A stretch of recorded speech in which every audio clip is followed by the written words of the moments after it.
ikan terus.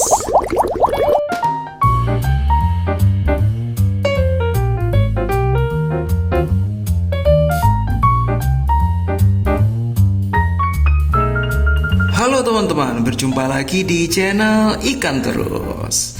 Oke, sesuai video yang kemarin, maka video yang ini, hari ini kita akan membahas tentang ikan serit. Ikan serit yang tulangnya sudah patah.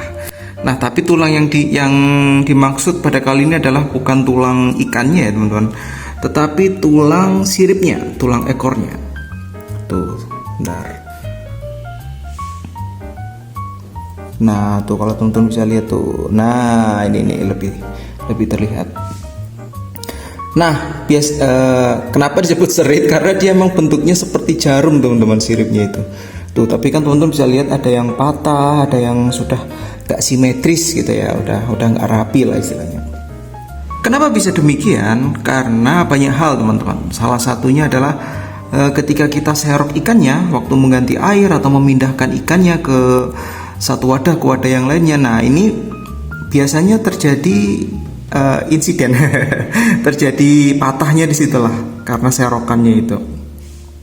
Nah, maka banyak yang menyiasati menyerok ikan serit ini dengan serokan yang berbentuk cekung, serokan, atau biasanya pakai itu tuh, pakai yang untuk masak gitu loh, untuk masak ibu-ibu gitu centong gitu. Nah, itu untuk menghindari terjadinya patah tulang, patah pada siripnya. Itu satu hal. Nah, banyak hal lainnya adalah ya genetiknya ya teman-teman. Jadi memang tulangnya yang tipis, yang memang sangat mudah patah.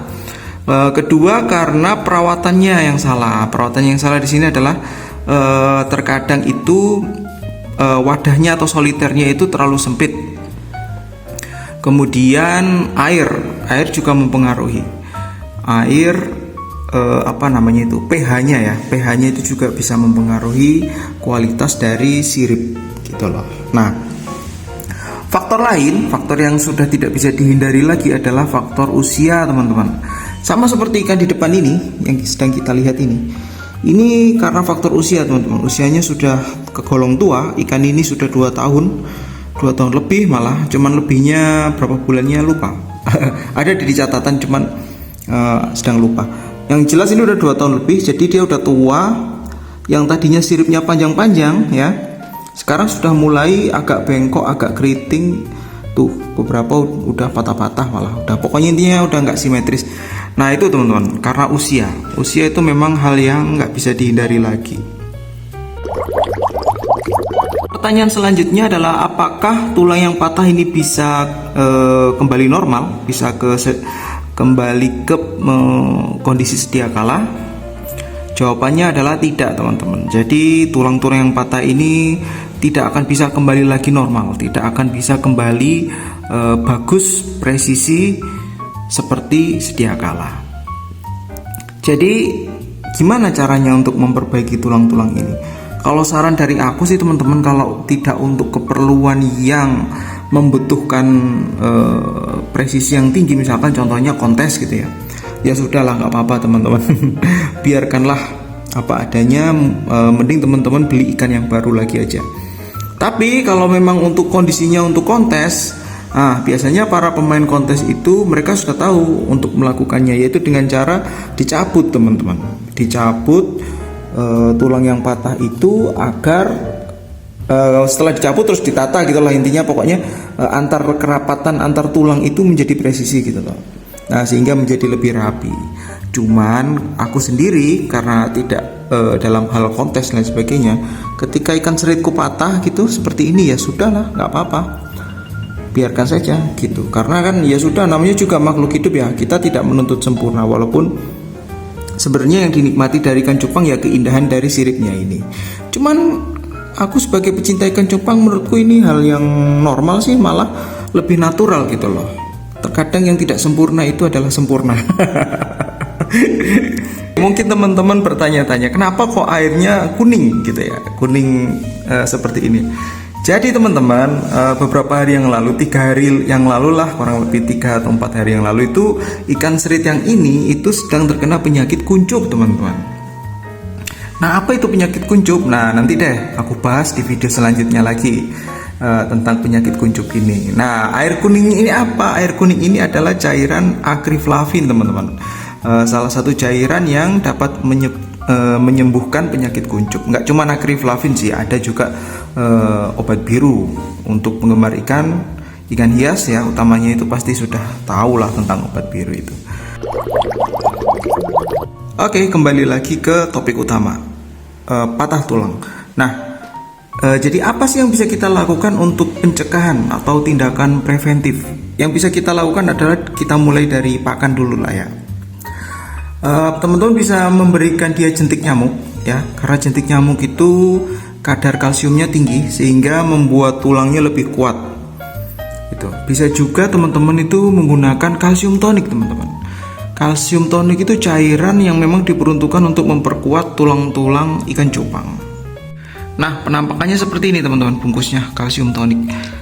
Ini tergantung brand sih teman-teman. Ini sebenarnya ada brandnya karena ya kita tidak bekerja sama, jadi ya sudahlah.